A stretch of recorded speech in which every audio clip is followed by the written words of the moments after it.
This is a keyboard.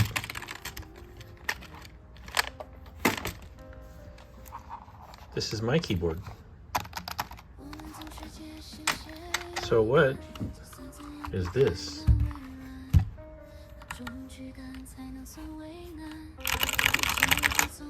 And do I need it? Let's find out.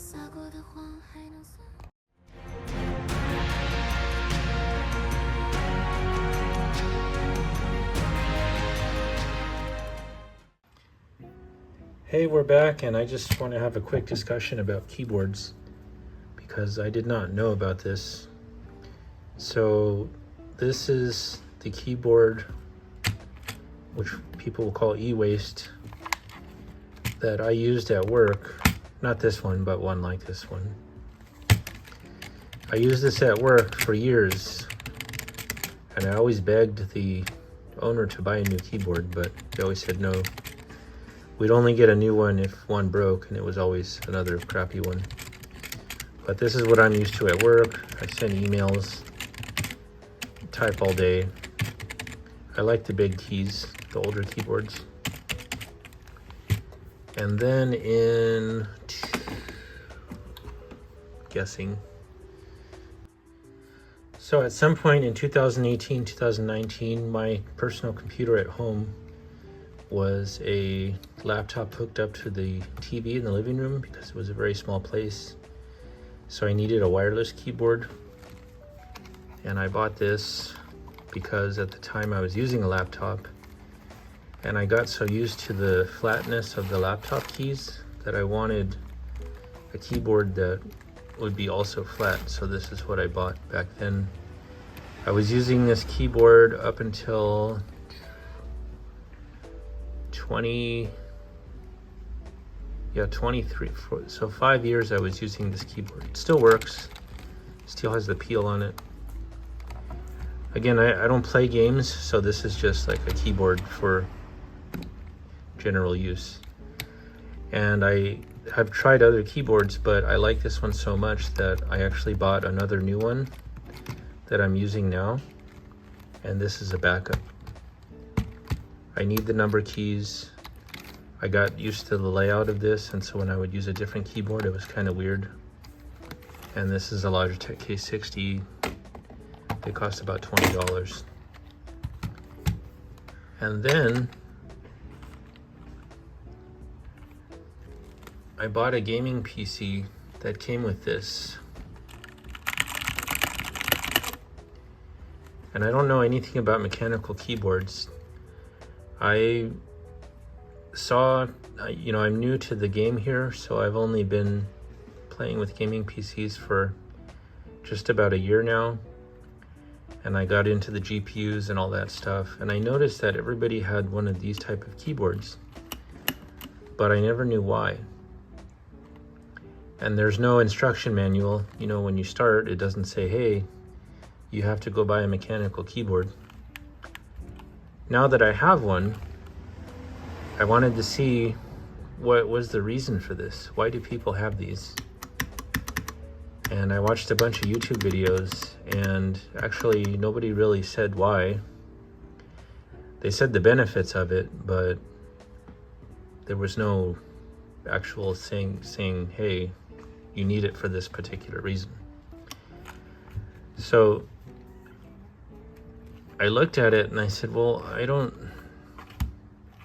I tried to type on it, and it's really weird for me because I'm so used to the flat keys. I almost have to put my hand up like this now instead of being like that. But I ran into a situation. So before I had this, I started playing games for the first time, and I was thinking about these mechanical keyboards. When I first looked them up, they were like $60.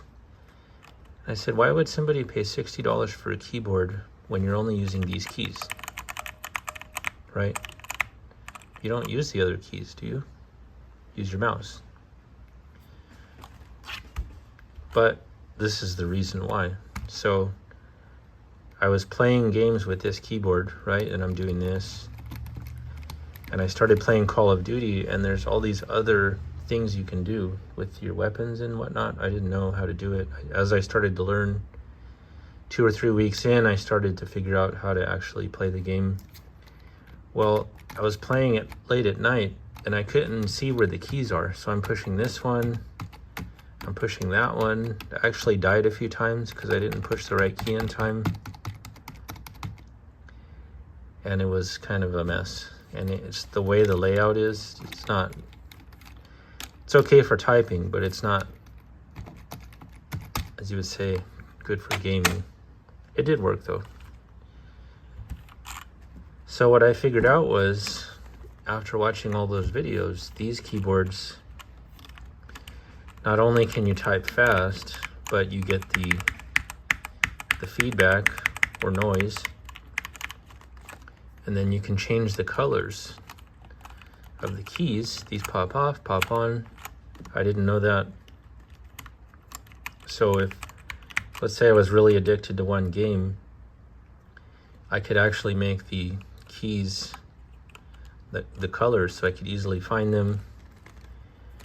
And then I also thought to myself, why do people have light up keyboards like this? It looks kind of annoying, but if it was late at night and it was backlit, this one actually has lights that go through the keys. So you can customize this. I learned just in the past few days. Again, new to this, so bear with me. But I kind of get it now, why this happens. It's customizable, they last longer. My keyboard is wireless, so the battery could potentially die. And the slowness of it has actually caused death in games. And then I guess they sell these without the keypad, so it's smaller. And this is a Keychron K4 aluminum, so it's super heavy. It's like 4 pounds. Very nice keyboard. This actually goes for over $100 on Amazon. I just sold it for 40 bucks because I know I won't use it. But yeah, I might get a mechanical keyboard in the future, maybe something not so heavy. And this one is Bluetooth or connected by wire, so you have that choice. You would probably say, why didn't you keep this one? It's really nice. I probably should have. I don't use it enough at this point to warrant the cost. I know there are some cheap ones out there for 20, 30 bucks. I'll probably regret that later. But yeah, it makes sense to me now. Also, I guess, isn't there a thing where you can do macros? Like you can make one button do certain things. I think I saw somebody say that. This would have actually been good for me because this does Mac and Windows. And there's a little switch to go between Mac and Windows. And since I have both, that would have been nice. But yeah, a buddy of mine wanted one, so I'm sending it out to him and he'll enjoy it. But if you have any suggestions for a budget mechanical keyboard, let me know. There was one cool feature I saw. I don't know how to get to it. But on one of the modes, every time you push a key, that key would light up. So you would go like this, this, this, and it would light up, light up, light up. So I like that. But yeah, should you get a mechanical keyboard or just use what you have? What do you think? We'll see you later.